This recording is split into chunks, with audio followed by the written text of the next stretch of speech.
Thanks for coming.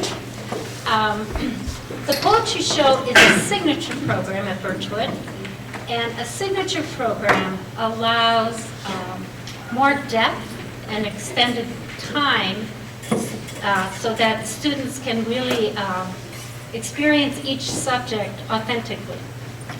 The Poetry Show, to pull off a show like this, the students have to, they engage very deeply with great poets and poetry.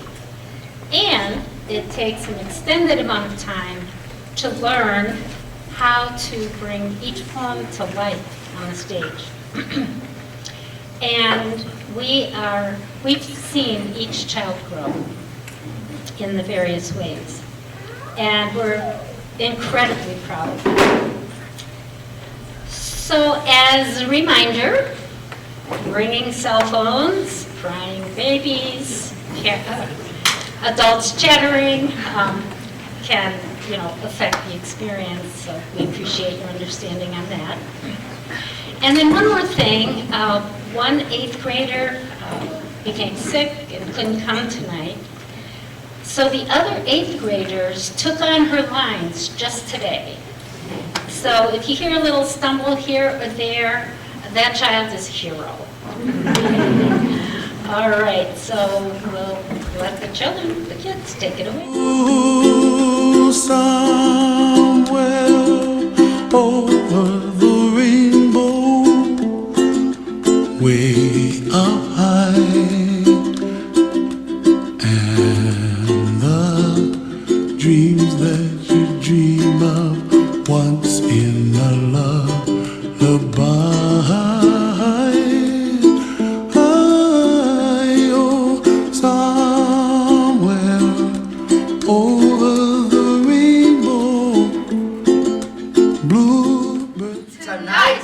Celebrating color, a kaleidoscope of words and colors. A kaleidoscope is a continuously changing pattern of shapes and colors. The word is from the Greek. Kalos, beautiful. Ido, shape. Scope, look, observe. Observer of beautiful forms. Colors are nature's gift to the world, seen in the changing shapes of flowers, animals, trees, the sky, and the sea. Words are poets' gift to the world, seen in their masterful use of words to express color in nature and in the continually changing pattern of human feeling and experience. Tonight, the 7th and 8th graders will present to you the kaleidoscope of words and colors and the words of great poets. This will be the theme throughout the year for all the poetry shows.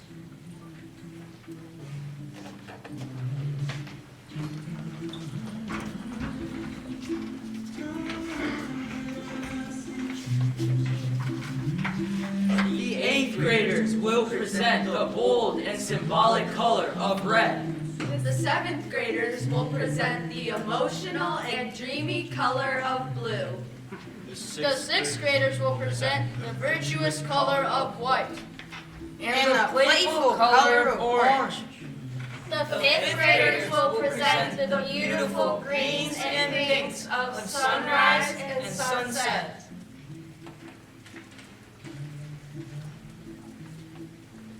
The 1st through 4th graders will present the myriad colors in their daily lives, in the seasons, and in the animals they see, and in the wide spectrum of colors.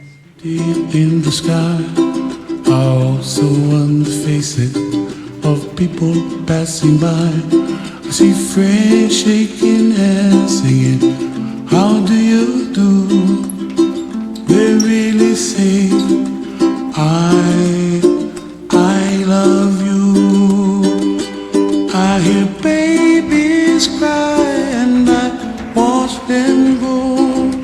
They'll learn much more than we'll know. And I think to myself, what a wonderful world. Someday I wish upon a star, wake up where the clouds are far behind. Be raindrops high above the chimney top. That's where you find me, oh, somewhere over the rainbow, way up high.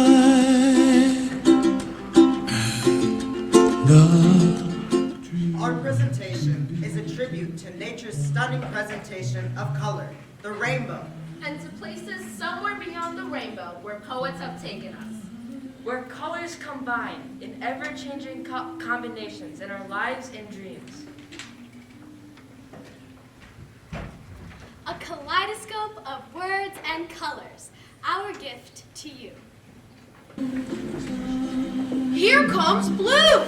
We're going to surprise you. The Quangle Wangle's Hat by Edward Lear. On top of the crumpety tree, the Quangle Wangle sat. But his face you could not see on account of his beaver hat. For his hat was 102 feet wide, with ribbons and bibbons on every side. And bells and buttons and loops and lace, so that nobody ever could see the face Of the Quangle Wangle Queen. The Quangle Wangle said to himself on the crumpety tree, Jam and jelly and bread are the best of food for me.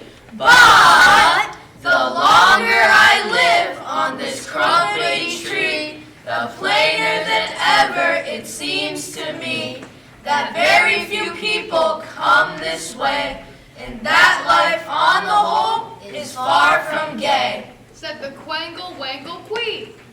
But there came to the crumpety tree Mr. and Mrs. Canary. And they said, "Did you ever see any spot so charmingly airy? May we build a nest on your lovely hat? Mr. Quangle Wangle, grant us that." Oh, please, let's come and build a nest of whatever materials suit you best, Mr. Quangle Wangle Queen. And besides, to the crumpety tree came the stork, the duck, and the owl. Woo! The snail, The bumblebee, the frog, ribbit, ribbit, ribbit, and the fimblefowl. The fimblefowl with the corkscrew leg, and all of them said, "We humbly beg, we may build our homes on your lovely hat. Mr. Quangle Wangle, grant us that." Mr. Quangle Wangle Queen!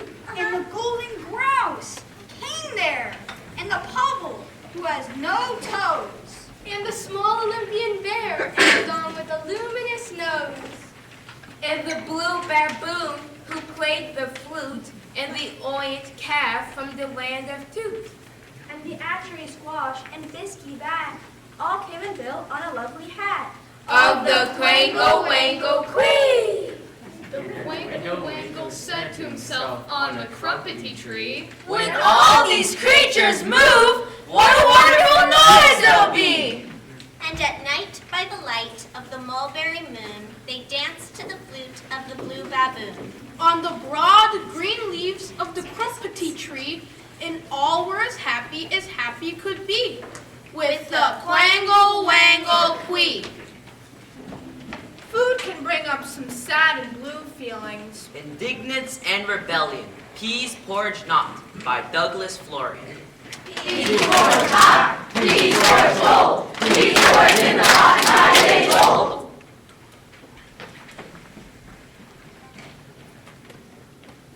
Would you eat porridge 9 days old, hard as rock and covered with mold? Growing fur and turning blue? Perhaps peas porridge would rather eat you.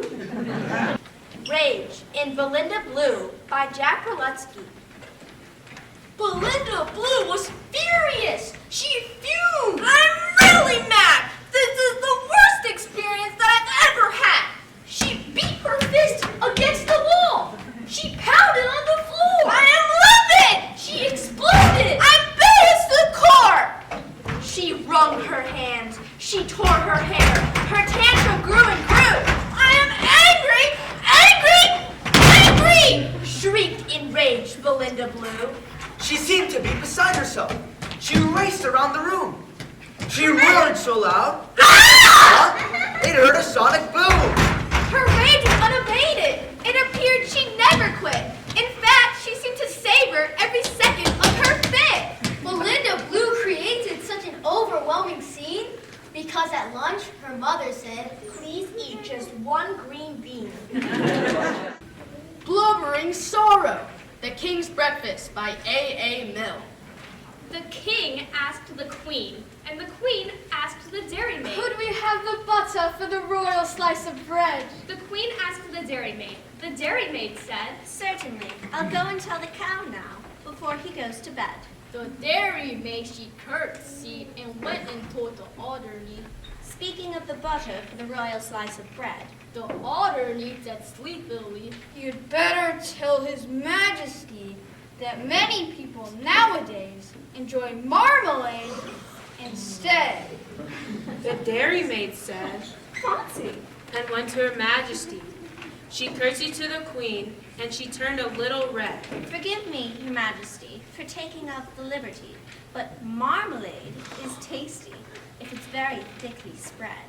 The queen said, Oh, and went to His Majesty.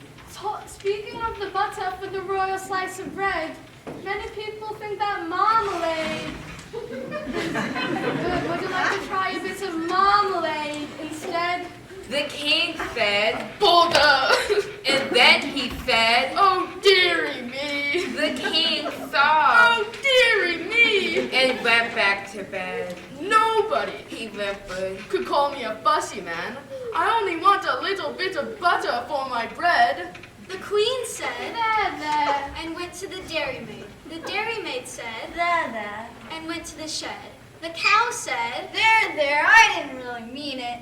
Here's some milk for his porringer and butter for his bread. The queen took the butter and brought it to His Majesty. The king said, "Butter, eh?" and bounced out of bed.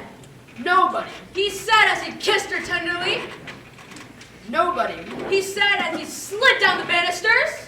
Nobody, my darling, could call me a fussy man. But I do like a little bit of butter to my bread. Feeling blue about school. I had a really lousy day by Brian P. Cleary. My mom wrote a note that the dog ate my homework. And then the dog ate my mom's note. I opened his mouth and got out a flashlight so I could look down in his throat. With the battery shot, I gave up all hope and Decided to dress for the day. My pants were too short. My shirt had a juice stain that looked like a map of Green Bay.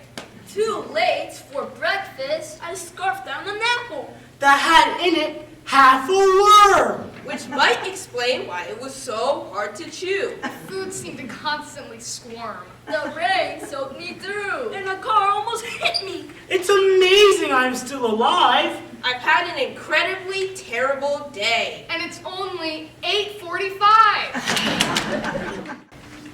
Arithmetical by Douglas Flory. I'd rather go fishing Then do long division. Or be stuck in traction. Then deal with subtraction. I need a vacation From multiplication. In my poor condition. I can't do addition. Let's leave mathematics forgotten in attics. Why My homework is missing by Douglas Flory. Deep inside my wooden desk lurks a monster most grotesque. It ate my pencil and my pen, my composition book, and then it started rattling, clattering, hissing, and that is why my homework is missing. and we get frustrated. Lost Contact by William Cole. Oh, the vexation of dropping a contact lens. The contact lens that would help you find. the contact lens you are looking for. is a contact lens you are looking for. Found it. Complaining can be contagious, especially when Daddy's cooking. Mommy slept late and Daddy fixed the breakfast by John Ciardi. Daddy fixed the breakfast. He made us each a waffle. It looked like gravel pudding. It tasted something awful. Haha, He said. I'll try again. This time, I'll get it right. But what I got was in between bituminous and anthracite. A little too well done. Oh well, I'll have to start all over. That time, what landed on my plate looked like a manhole cover. I tried to cut it with the fork. The fork gave off a spark. I tried a knife and twisted it into a question mark. I tried to cut it with a hacksaw. I tried it with a torch. It didn't even dent. It didn't even scorch. The next time Dad gets breakfast, when Mommy's sleeping late, I'll sink and skip the waffles. I'd sooner eat the plate. And our parents worry about all that screen time, all those blue screens. TV by Eve Merriam. In the house of Mr. and Mrs. Spouse, he and she would watch TV. And never a word between them was spoken until the day the set was broken. Then, How do you do?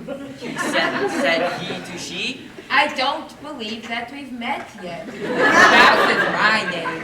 What's yours? he asked. Why, mine's the same, said she to he. Do you suppose that we could be? But suddenly the set came right about. And so they never did find out. There are whole seasons that make us blue. No, by Thomas Hood.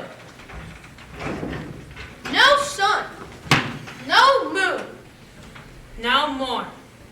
No noon. No dawn, no dusk, no proper time of day. No sky, no earthly view. No distance looking blue. No road. No street. No t'other side this way. No end to any row. No indications where the crescents go. No top to any steeple. No recognitions of familiar people. No courtesies for showing them. No knowing him. No traveling at all. No locomotion. No inkling of the way. No notion. No go by land or ocean. No mail, no post. No news from any foreign coast. No park, no ring, no afternoon gentility. No company. No nobility. No warmth. No cheerfulness. No helpful ease. No comfortable feel in any member. No shade, no shine, no butterflies, no bees, no fruits, No flowers. no leaves. No birds. Sometimes we just want to feel blue, and we wallow in our lonely blueness. Nobody by Shel Silverstein. Sometimes our friends can take us out of our lonely blueness. Nobody loves me. Nobody cares. Nobody picks me peaches and pears. Nobody offers me candies or cokes. No one listens to the laughs of my jokes. Nobody helps when I get in a fight. Nobody does all my homework that night. Nobody misses me. Nobody cries. Nobody thinks I'm a wonderful guy. So if you ask me who's my best friend, in a whiz, I'll stand up and tell you that nobody is. But yesterday night I got quite a scare. I woke up and nobody just wasn't there. I called out and reached out for nobody's hand. In the darkness where nobody usually stands. I poked through the house in each cranny and nook. But I found someone every place I looked. I searched till I'm tired, and now with the dawn. There's no doubt about it. Nobody's on! Sometimes there are truly sad times in our lives. When my dog died. When my dog died, I cried and cried. I felt all empty way down deep inside. I couldn't sleep. I hardly ate. In school, it was hard to concentrate. I kept remembering things we had done, the messes we made. We had so much fun. I laugh out loud when I remember the day my silly old dog sealed the salesman away. I missed her the most when I went to bed. I cried and I prayed that she wouldn't be dead. My dad understood when I laughed and cried. He told me about when his dog had died. He said every day wouldn't be quite so bad. I'll never forget, but I would get over the sad. What my dad said is true. My heart is at rest, but I'll always remember my dog was the best. Cold is blue, and memories of cold blue can bring feelings of regret. Those Winter Sundays, by Robert Hayden. Sundays too. My father got up early and put his clothes on in the blue, black cold. Then with cracked hands that ached from work in the weekday weather, made banked fires blaze. No one ever thanked him. I'd wake and hear the cold splintering breaking. And when the rooms were warm, he'd call, and slowly I would rise and dress, fearing the chronic angers of that house. Speaking indifferently to him, who had driven out the cold, and polished my good shoes as well. What did I know? What did I know of love's austere and lonely offices? Objects of a certain color become a symbol of great meaning. Here, the blue roofs reflect poet Diana Garcia's commitment to make life better for the many who lack privilege and power. Occupant, Blue Roof Apartments by Diana Garcia. The mail addressed to occupant wants to bury me cheap, wants to sell me a family album or Funkin' Wagnall's encyclopedia on installment plan. Not one letter offers what I want or need: a set of retread tires, a golden crown for that top left molar, that 49ers jacket my son saw at the mall. Their surveys don't show that plopped Beneath our blue-roofed apartments, we are all on welfare or Navy enlistees. Our cobalt blue roofs flash.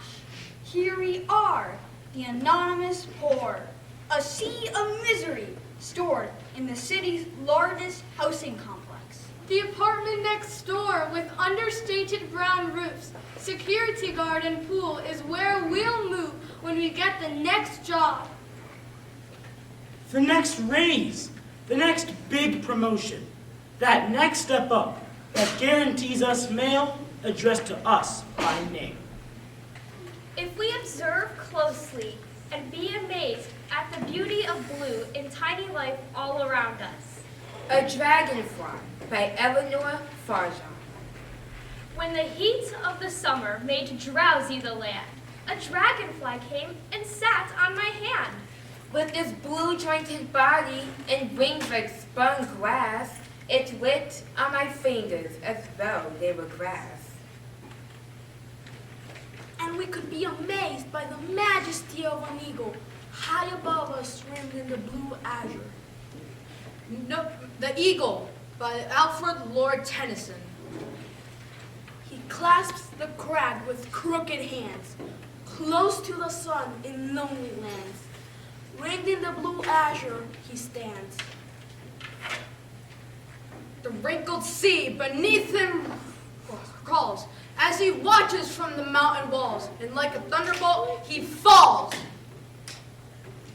Some days when we are at play, the blue sky days and blue jay makes us feel joyful. March by Elizabeth Coatsworth and Mises. A blue day, a blue jay, and a good beginning. One crow, melting snow, spring's winning. We were playing. It was fun. Running and jumping everyone. And up above, on a playground of blue, some birds would at recess too. Being outside near a clear blue sky or in the middle of a clear blue lake can bring powerful images that are unforgettable. Cloudmobile by Mae Swenson, and Clouds by Christina Rossetti. Above my face is a map. Continents formed in fate. Blue countries made on a white sea are erased, and white countries traced on a blue sea. It is a map that moves faster than real, but so slow. Only my watching proves that island has being, or that bay. It is a model of time. Mountains are wearing away, coast cracking.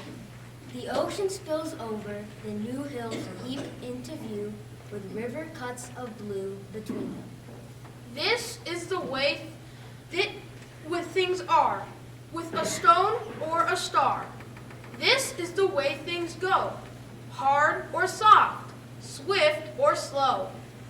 White sheep on a blue hill.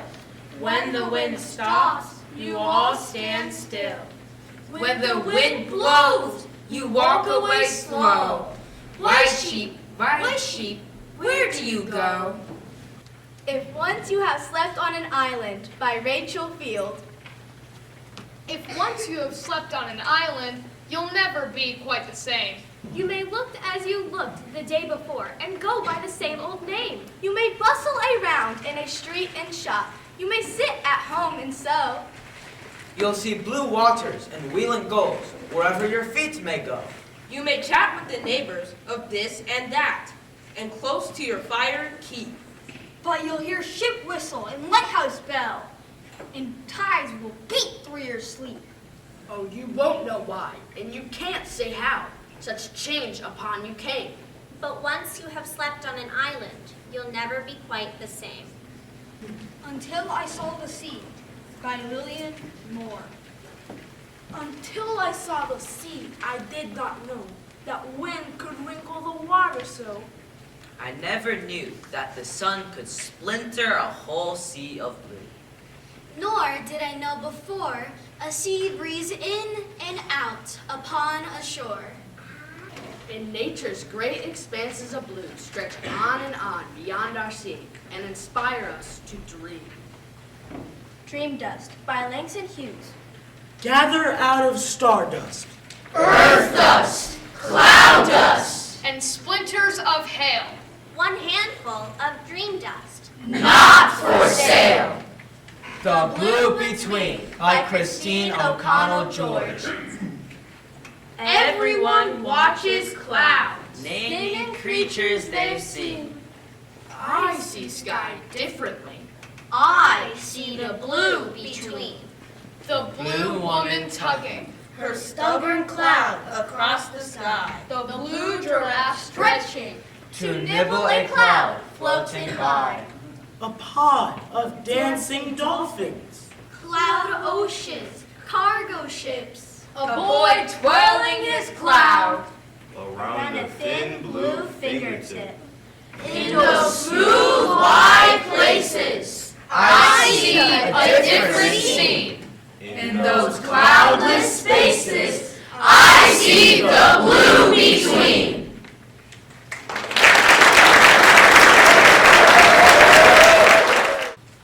The red wheelbarrow. So much depends upon a red wheelbarrow, glazed with rain water beside the white chickens. There's something about red. The great romantic English poet Percy Bysshe Shelley once said, "Poetry lifts the veil from the hidden beauty of the world and makes familiar objects be as if they were not familiar." The American poet William Carlos Williams did this very thing in his poem, The Red Wheelbarrow. A familiar object, a red wheelbarrow, suggests an ordinary farm. Yet, along with the white chickens and the rain glazing a wheelbarrow that was left out to get wet, these common objects take on a more unfamiliar or abstract meaning, with the words "so much depends."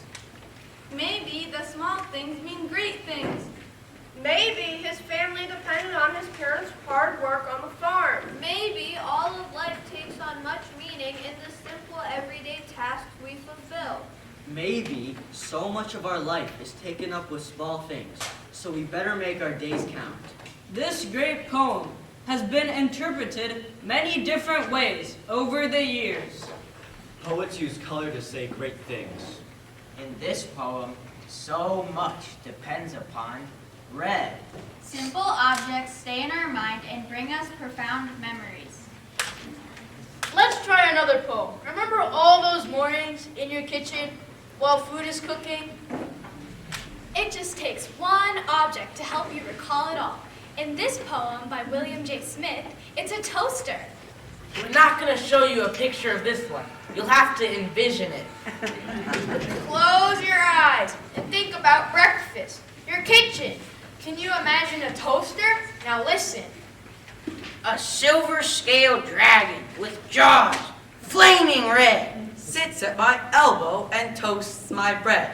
I hand him fat slices and then, one by one, He hands them back when he sees they are done. Jaws, flaming red. I pictured the red. I remember the red hot grill. So much depends upon red.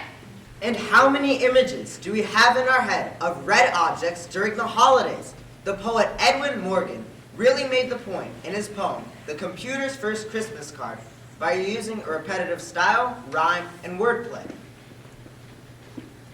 Jolly Mary! Holly Mary! Jolly Berry, Mary Holly! Happy Jolly, Jelly Belly. Happy Poppy. Holly Happy, Jolly Molly! Mary Jerry, Mary Harry! Happy Berry, Happy Mary, Bobby Happy. Harry Jory! Jory Jolly, Poppy Jelly. Molly Mary. Jerry Jolly. Belly Boppy. Jory Happy. Holly Moppy! Mary Mary! Jerry Happy. Happy Boppy. Boppy Jolly! Jolly Mary, Mary Mary, Mary Mary! Merry Chris. A Merry as a Chris Mary. As Merry Chrysanthemum! Some objects are right on our face. My Nose by Dorothy Aldous. It doesn't breathe. It doesn't smell. It doesn't feel so very well. I am discouraged. With my nose. The only thing it does is blows. Food conjures memories too, especially red food. When Daddy Sat on the Tomatoes by Jack Perlutsky. When Daddy sat on the tomatoes that somebody put on his chair, He shot from that seat like a rocket and practically flew through the air. I thought he would go through the ceiling. who did that? Who did that? He roared. If there were awards for conniptions, then he would have won an award. He ranted all over the kitchen and did a ridiculous dance. He really was something to look at. Tomato all over his pants. He raved like a ruffled old rooster. He growled like a furious bear. The time Daddy sat on the tomatoes that somebody put on his chair. My brother's head should be replaced by Jack Perlutsky. My brother's head should be replaced. It's lighter than a feather. He's trying to use tomato paste to paste tomatoes together. When Tilly Ate the Chili by Jack Perlutsky. When Tilly ate the chili, she erupted from her seat. She gulped a quart of water and fled screaming down the street.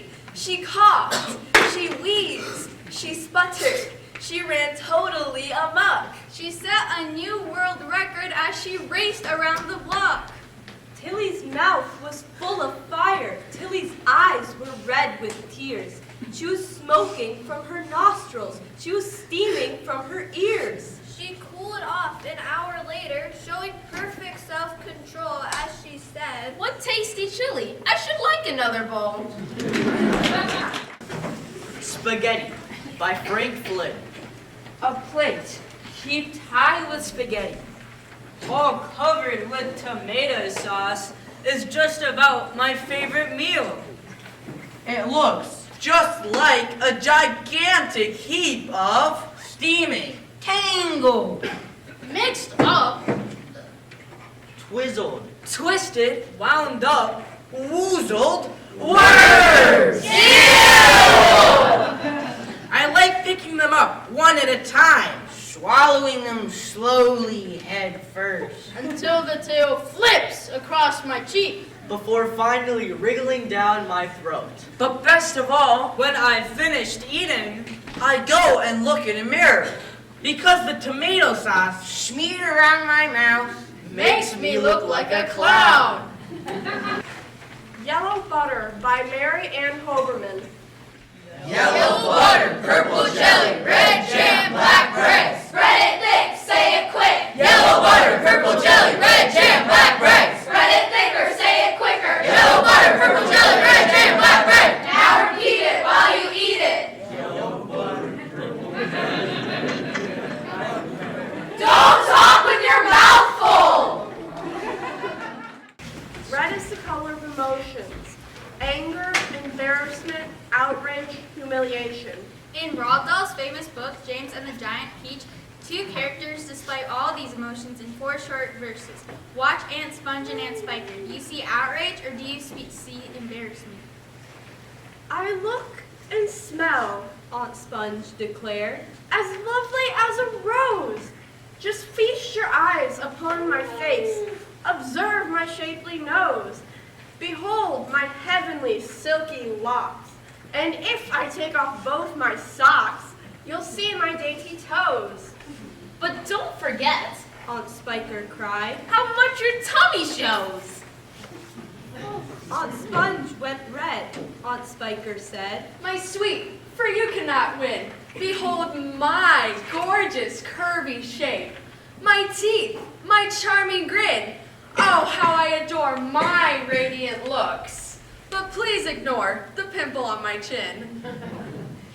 My dear old trout, Aunt Sponge cried out, you're only bones and skin. Such loveliness that I possess can only truly shine in Hollywood, Aunt Sponge declared. Oh, wouldn't that be fine? I'd capture all the nation's hearts. They'd give me all the leading parts. The stars would all resign. I think you'd make, Aunt Spiker said, a lovely Frankenstein. Red is a color that has stood out when poets want to give a strong voice to protest over humans' rights. The term bread and roses was coined in 1912 by labor union leader Rose Schneiderman in a speech to textile strikers in Lawrence, Massachusetts.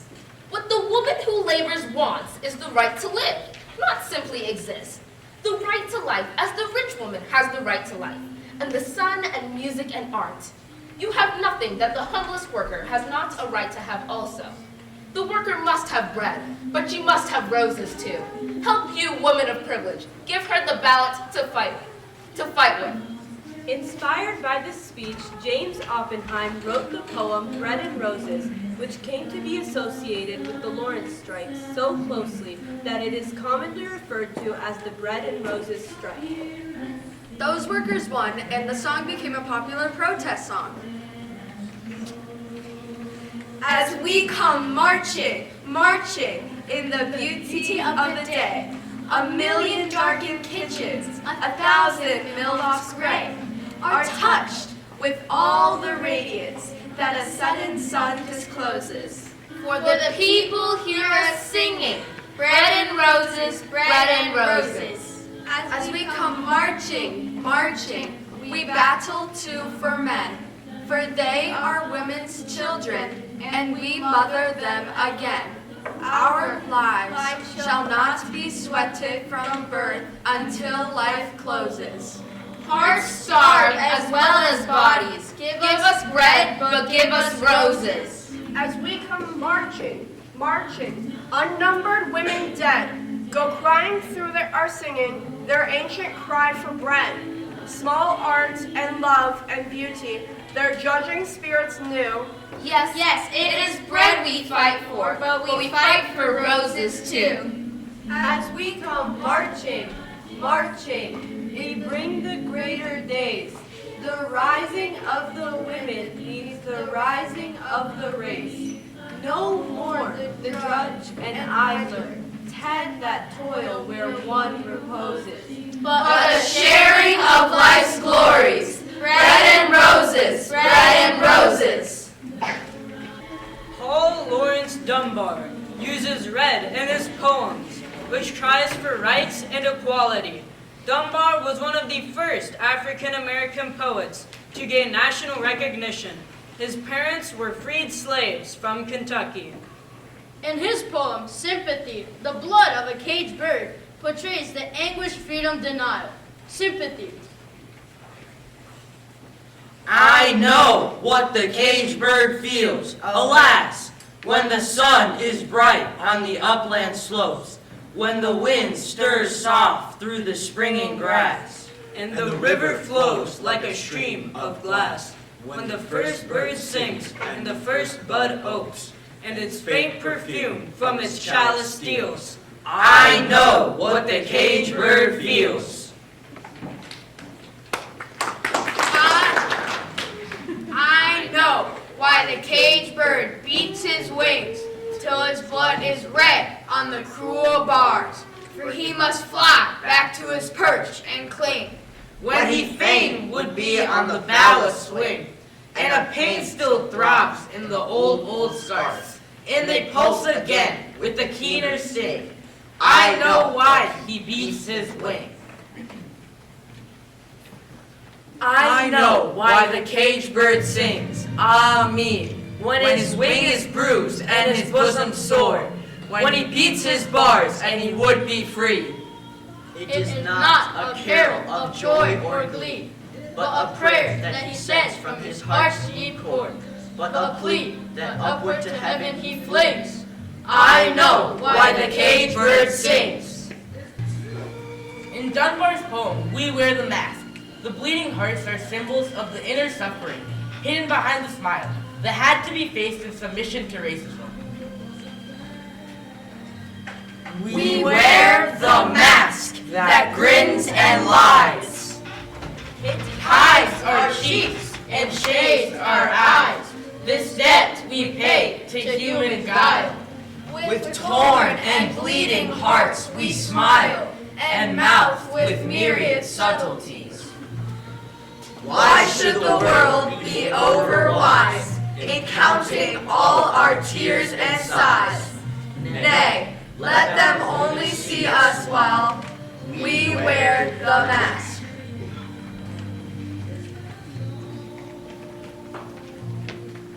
We smile, but oh great Christ, our cries to thee from tortured souls arise. We sing, but oh the clay is vile, beneath our feet and long the mile. But let the world dream otherwise, we wear the mask. Poet Carolyn M. Rogers built off Dunbar's poem, telling us that we can all look heart to heart, face to face, and eye to eye, and need not hide behind the mask. Our faces are the light and dark window panes we paint our smiles on. Behind them, we hide the vulnerabilities we want no one else to see. The watercolors of our tears. Even the rainbows of our laughter. And the heart that can look through to another heart might turn away from the face. But heart to heart, as face to face should be, are eyes that need not hide. we usually associate Valentine's with red, but in Valentine for an Earnest Man, Naomi Shihab Nye offers us a new perspective, showing poetry's power to transform the ordinary into something extraordinary. You can't order a poem like you order a taco. Walk up to the counter and say, "I'll take two," and expect it to be handed back to you on a shiny plate. Still, I like your spirit. Anyone who says, "Here's my address, write me a poem," deserves something in reply. So, I'll tell a secret instead. Poems hide in the bottoms of our shoes. They are sleeping. They are shadows drifting across our ceilings the moment before we wake up. What we have to do is live in a way that lets us find them. Once I knew a man who gave his wife 2 skunks for a Valentine. He couldn't understand why she was crying. I thought they had such beautiful eyes. And he was serious. He was a serious man who lived in a serious way. Nothing was ugly just because the world said so. He really liked those skunks. So he reinvented them as valentines, and they became beautiful. At least to him. And the poems that had been hiding in the eyes of skunks for centuries crawled out and curled up at his feet. Maybe if we reinvent whatever our lives give us, we find poems. Check your garage. The odd sock in your drawer. The person you almost like, but not quite. And let me know. In this next poem, Naomi Shihad Knives continues to show us how an ordinary object, here a red pillow, can add the finishing touch to a poem. There's something about red. How do I know when a poem is finished? When you quietly close the door to a room, the room is not finished. It is resting, temporarily, glad to be without you for a while. Now it has time to gather its balls of gray dust to pitch them from corner to corner. Now it seeps back into itself, unruffled and proud. Outlines grow firmer. When you return, you might move the stack of books, freshen the water for the roses. I think you could keep doing this forever, but the blue chair looks best with the red pillow. So you might as well Leave it that way. The color red is a favorite color of nature. Crimson, coral, and cherry are some. But don't forget fire red.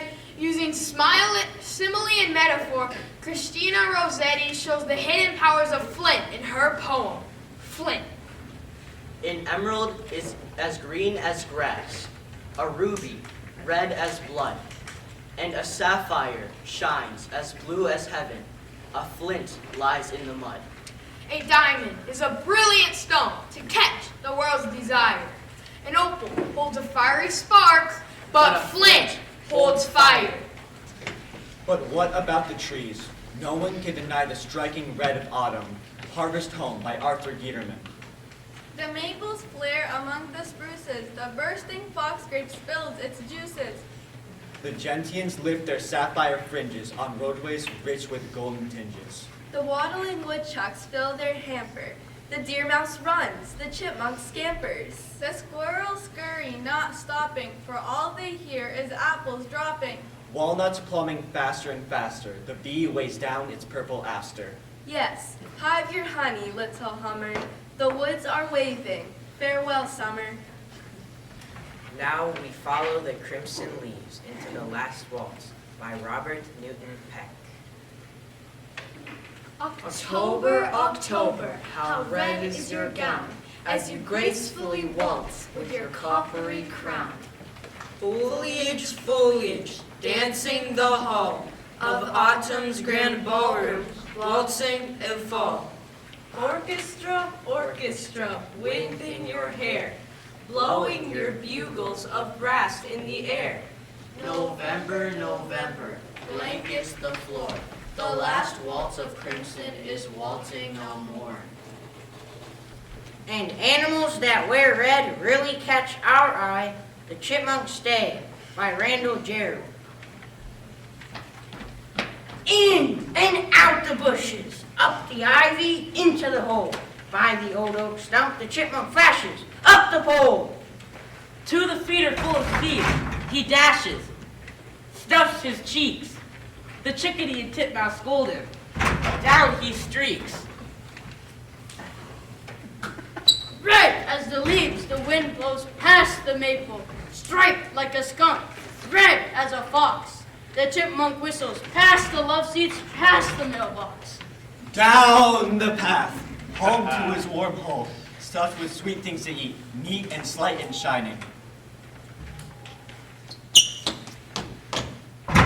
His front feet curled at his breast. He sits there while the sun stripes the red west. With its last light, the chipmunk dives to his rest. Watch Out for the Hen by Lord Alfred Douglas. The hen is a ferocious fowl. She pecks you, so she makes you howl.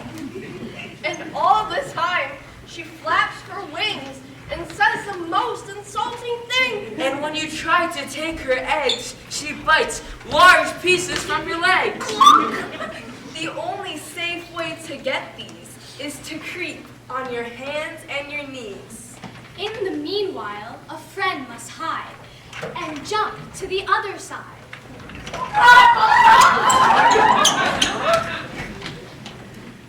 And then you snatch the eggs and run while they pursue the other one. The problem is to find a trusty friend who will not mind. An object, a symbol, an emotion, a wish. Our final poem has them all. Ode to an Apple by Pablo Neruda. You, apple, are the object of my praise. I want to fill my mouth with your name. I want to eat you whole. You are always fresh, like nothing and nobody. You have always fallen out of paradise, dawn's rosy cheek, full and perfect. Compared to you, all the fruits of the earth are so awkward. Bunchy grapes, muted mangoes, submerged figs, and bony plum. You are pure balm, fragrant bread. The cheese of all that flowers. When we bite into your round innocence. We too regress for a moment. To the state of the newborn. There's still some apple in us all. I want total abundance. Your family multiplied. I want a city. A republic, a Mississippi river of apples. And I want to see gathered on its banks. The world's entire population. United and reunited in the simplest act we know. I want us to bite into an apple.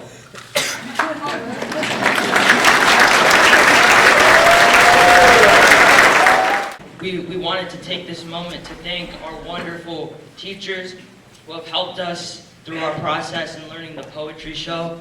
They've showed a huge amount of dedication to our process and helping, and every day they petitioned us and they guided us toward our final goal, and here we are now, so we wanted to thank this opportunity to thank you.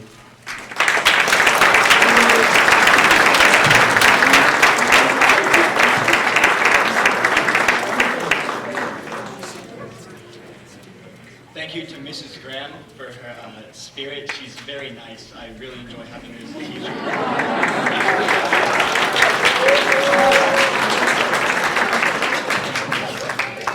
I would like to thank Ms. Devla for wouldn't be here if it weren't for you. And thank you for your excellent guidance. And you taught us a lot. And I learned a lot. Thank you so much.